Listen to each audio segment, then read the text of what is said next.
नमस्कार, मैं हूं संजय कुमार और आप देख रहे हैं एसएम न्यूज लाइव। और इस वक्त हम मनेंद्रगढ़ एमसीबी जिले के मनेंद्रगढ़ में हैं और आपको बता दूं कि आज एक बार फिर से प्रकाश त्रिपाठी जी से मुलाकात हुई और आज इनसे हम जानेंगे कि पूरे प्रदेश में, विधानसभा में ही नहीं बल्कि पूरे प्रदेश में कांग्रेस की एक बुरी हार हुई है, बहुत ही बुरी तरह से हारी है कांग्रेस। आखिर इस बार कांग्रेस की हार का क्या कारण हो सकता है, क्या कारण था कि कांग्रेस का इतना बुरा हार हुआ और कहां कमी रह गई जिसकी वजह से कांग्रेस को हार का सामना करना पड़ा।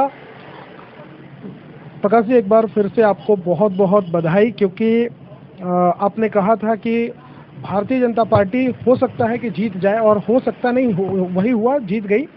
लेकिन कहाँ कमी रही आपके प्रचार प्रसार में, आपकी पार्टी की तरफ से कहाँ कमी नजर आई जिसकी वजह से इतना भारी हार का सामना करना पड़ा? संजीव भाई, मैंने ऐसा कभी नहीं कहा कि भारतीय जनता पार्टी की जीत होगी। और दूसरी बात, कांग्रेस पार्टी मेरी पार्टी नहीं है, ये मैं पहले भी कह चुका हूँ। वो भारतीय राष्ट्रीय कांग्रेस से मैं बाहर हूँ।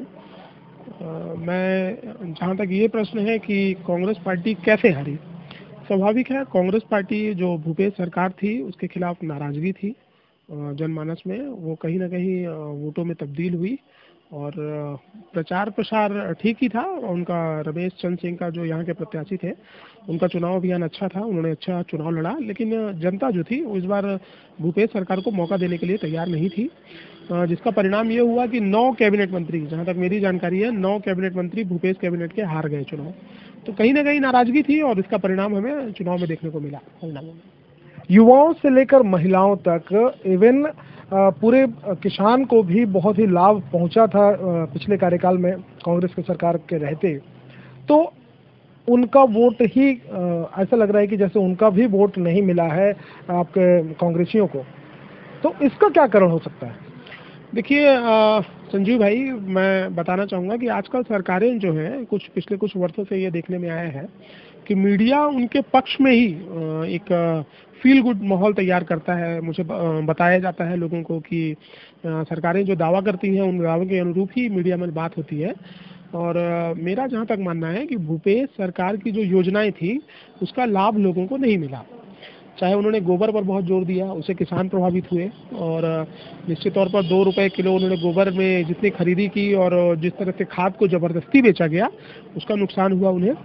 और निश्चित तौर पर किसानों को कर्ज माफ़ी का बहुत ज़्यादा लाभ, मुझे तो ऐसा लगता है कि ग्रामीण क्षेत्रों में भी बहुत ज़्यादा लाभ जो है वो कांग्रेस पार्टी को या भूपेश सरकार को नहीं मिला है, या कांग्रेस पार्टी के प्रत्याशियों को। और शहरी क्षेत्रों में जहाँ तक मैं देख पा रहा हूँ, कोरिया जिला के जो शहरी क्षेत्र हैं, चिरमिरी हो, चाहे बैकुंठपुर हो, चाहे या मनेंद्रगढ़ हो, मनेंद्रगढ़ को तो जिला भी बनाया गया, लेकिन यहाँ पे बढ़त रही, लेकिन उम्मीद के मुताबिक बढ़त नहीं रही। सिर्फ 500 या 600 वोटों की बढ़त हमने अचीव की।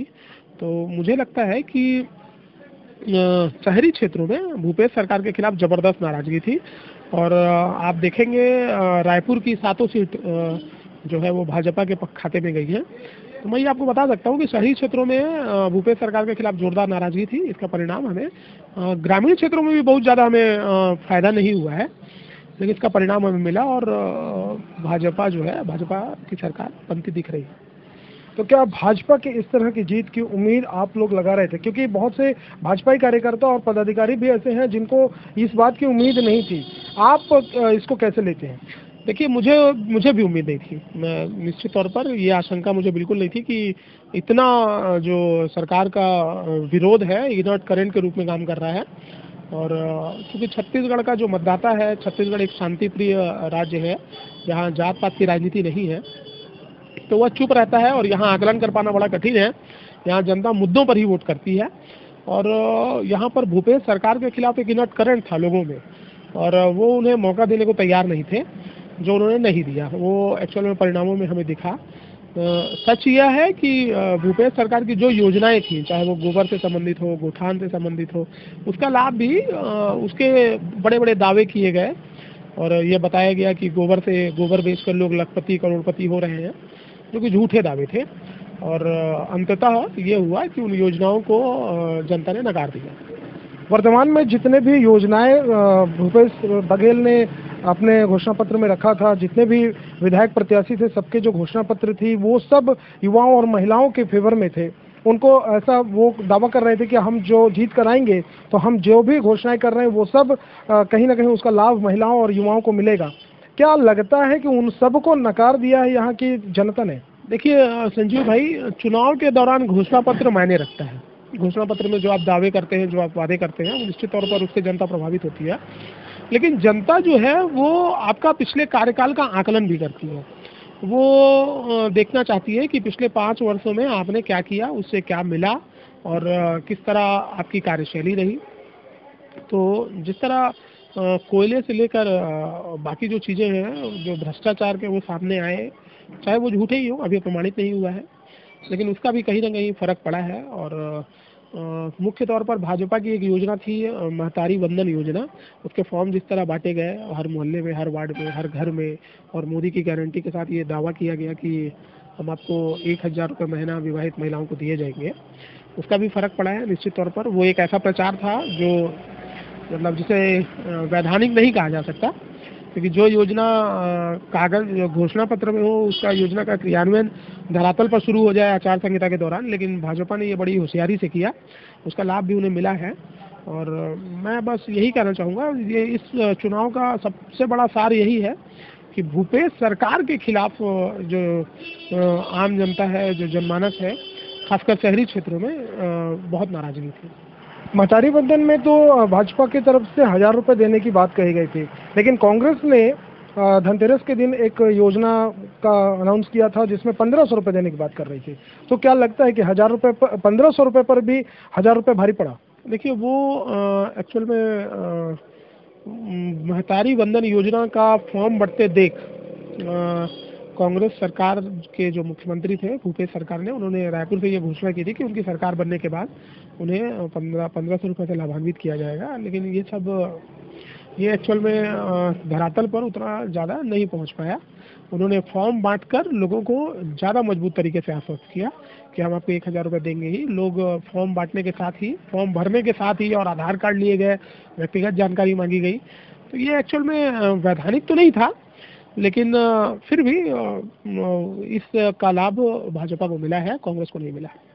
5 साल, अब आने वाले जो 5 साल होंगे उसमें कांग्रेस विपक्ष की भूमिका में जितना उग्र होने चाहिए, क्या लगता है उतना उग्र हो रह पाएगी या फिर बस शांत बैठी रहेगी? क्या लगता है कांग्रेस अपनी विपक्ष की भूमिका किस तरह निभाएगी?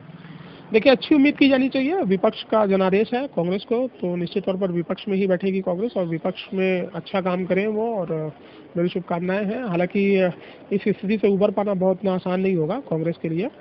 ये एक काफ़ी उम्मीदें थी, परिणाम जो है अप्रत्याशित है एकदम। मतलब इसकी कल्पना शायद भाजपाइयों ने भी नहीं की होगी। जो भाजपा के लोग थे उन्हें भी ये समझ नहीं आया कि हम इतने भारी मतों से चुनाव जीत सकते हैं या इतने भारी बहुमत हमें मिलेगा। मुझे लगता है कि ये छत्तीसगढ़ के इतिहास में सबसे बड़ा बहुमत है जो भाजपा को मिला है।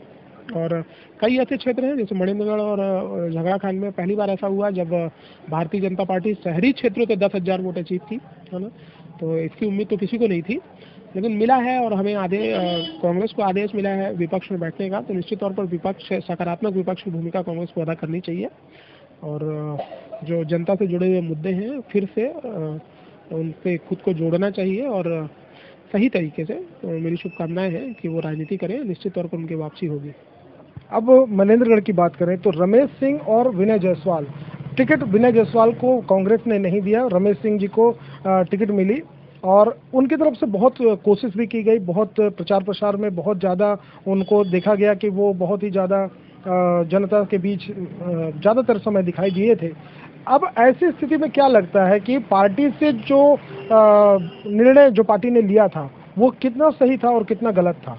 देखिए मैं ऐसा बिल्कुल नहीं कहूँगा कि रमेश चंद्र सिंह को पार्टी ने टिकट देकर गलत किया है। दरअसल मैं ये बताना चाहूँगा कि रमेश सिंह जो है वो बहुत अच्छे प्रत्याशी थे और योग्य थे, और उन्होंने चुनाव भी बहुत अच्छा लगा। लेकिन मैं आपको बताना चाहूँगा कि ये जो विधानसभा है, मणिनगढ़ विधानसभा, 60 से 70% मतदाता इसमें जो है वो शहरी क्षेत्रों से हैं। मणिनगढ़, झगड़ाखान और चिरमिरी को मिलाकर आप देखेंगे कि कुल मतदाताओं का लगभग 60 से 65% हिस्सा जो है वो ये शहरी मतदाताओं का है। और ये सीट जो थी ये जिला विभाजन से भी प्रभावित थी। इसमें कहीं ना कहीं जिला मुख्यालय को लेकर मणिनगढ़ और चिरबरी में थोड़ा सा खींचतान है वहाँ मतदाताओं में। तो हमें जिला बनाने का फायदा तो इस क्षेत्र में नहीं मिला। जिला मुख्यालय जो मणिनगढ़ घोषित है या मणिनगढ़ में अस्थायी व्यवस्था की गई है, लेकिन इसका लाभ मिलता हुआ दिखे हमें नहीं दिखा मणिनगढ़ में। लेकिन उसका नुकसान हमें शहरी क्षेत्रों में हम कह सकते हैं कि चिरबरी में उसका नुकसान हुआ, लेकिन मैं ऐसा नहीं मानता। दरअसल वो जो नाराजगी है, वो जो गुस्सा है, चाहे चिरबरी हो चाहे मणिनगढ़ हो, वो भूपेश सरकार को लेके था। और रमेश सिंह चूंकि शहरी क्षेत्र की सीट है ये, इसमें 60% मतदाता जो है वो लगभग शहरी क्षेत्रों के हैं। इस कारण रमेश सिंह बड़े अंतर से हारे चुनाव। आप देखेंगे पहली बार ऐसा हुआ है कि बैकुंठपुर शहरी क्षेत्र, जो बैकुंठपुर शहरी क्षेत्र है, वहाँ भी कांग्रेस पीछे रही है। अतीत में ऐसा कभी नहीं हुआ, इसी बार ऐसा हुआ। शहरी क्षेत्रों में मैं आपको पहले ही बता चुका हूँ कि शहरी क्षेत्रों में भूपेश सरकार के खिलाफ एक जबरदस्त नाराजगी थी, इनर्ट करेंट था, जो परिणामों में बदला। शहरी क्षेत्रों में अगर नाराजगी थी तो शहरी क्षेत्रों में जैसा कि जानकारी मिल रही थी कि जो नाराजगी टिकट कटने से जो नाराजगी थी, बहुत से लोग जो विनय जायसवाल के समर्थन में थे वो अपना वोट कांग्रेस को ना देकर के भाजपा को दिए। क्या लगता है कि ऐसा कुछ हुआ होगा? देखिए, ऐसा माना जा रहा है या कुछ हल्कों से ऐसी खबरें आ रही है, दावे किए जा रहे हैं कि यदि इस सीट पर डॉक्टर विनय जायसवाल को प्रत्याशी बनाया जाता तो वो विजयी होते, जो सरासर गलत है। देखिए, सरगुजा क्षेत्र में, पूरे सरगुजा में आप देखेंगे तो पूरे सरगुजा में कांग्रेस की हार हुई है। पूरे रायपुर की जितनी 7 सीटें हैं वहाँ पर हार हुई है।